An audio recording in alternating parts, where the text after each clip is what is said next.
Bakit nandito sila ngayon? Bakit naging ganyan sila ngayon? Ano yung meaning nila, ano yung definition nila ng success? Para marinig din ng ibang mga tao nandito.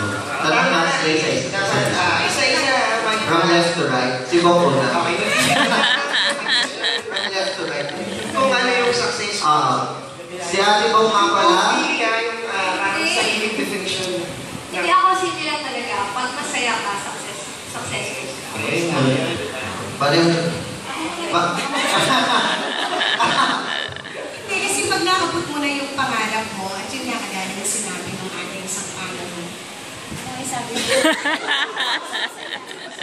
So, masaya siya. Kasi ako, diba, nakikita natin naging masaya rin ako. Kasi nga, satisfied ako kung ano man yung naabot ko ngayon at kung ano yung meron ako at kung ano man yung na-share natin. Siguro, yun nga tama yung sinabi ni Lorena. Kahit kung ano yung meaning mo sa pagiging successful or yung success na sinasabi. So, yun sa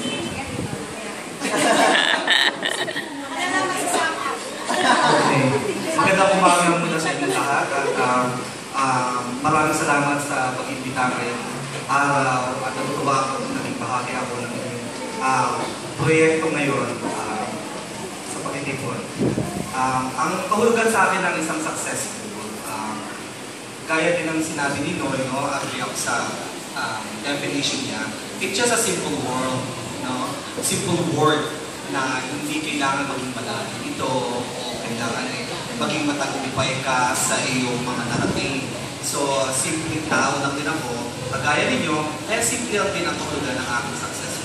Kung saan ako maligaya at kung ano yung kaya ko abutin, yun maligaya, successful na para sa akin.